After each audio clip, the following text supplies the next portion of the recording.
இந்த வருஷம் எவன் வீட்டுல நல்ல மாடு இருந்துங்க அவன் வீட்டுக்கு தானே பரிசு கொளுத்துறான் கேள 5 மாடு ஒன்னா நின்று பாத்துக்கடா. ஆனா ஒரு ஐசிஜி மாடு ஒன்னா நின்று இன்னைக்கு தாமா பாக்குறேன். ஆமா உன் மாட்டை பார்த்து பரிசு கொடுக்கலாம்னு வந்திருக்காமா. தெய்வமே என்ன மாடுறா.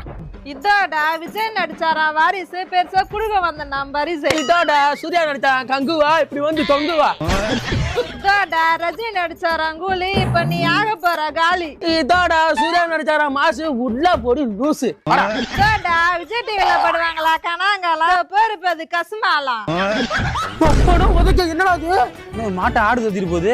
இதை வரைஞ்ச புண்ணியவதி யாருமா வெள்ளவாமா? பெண்ண நான் தான் வரைஞ்சேன். இதை நீ வரைஞ்சியா? பொண்டாட்டி வரைஞ்சா நல்லா இருக்கு அதான் நானே வரைஞ்சேன். இப்ப மட்டும் என்ன வாழுது நல்லா இருக்கு. என் பொண்டாட்டி மூஞ்சிக்கு எவ்வளவு தேவல. என்ன பண்ணிருக்காங்க பாரு. இந்த வீடு என்ன பண்ணிருக்காங்க போய் பாத்துட்டு. மாடு இழிச்சாங்க மாடு மேய்க்கிற கூட மச்சான்னு சொல்லணும். அந்த கதையா இருக்கு இவ்வளவு.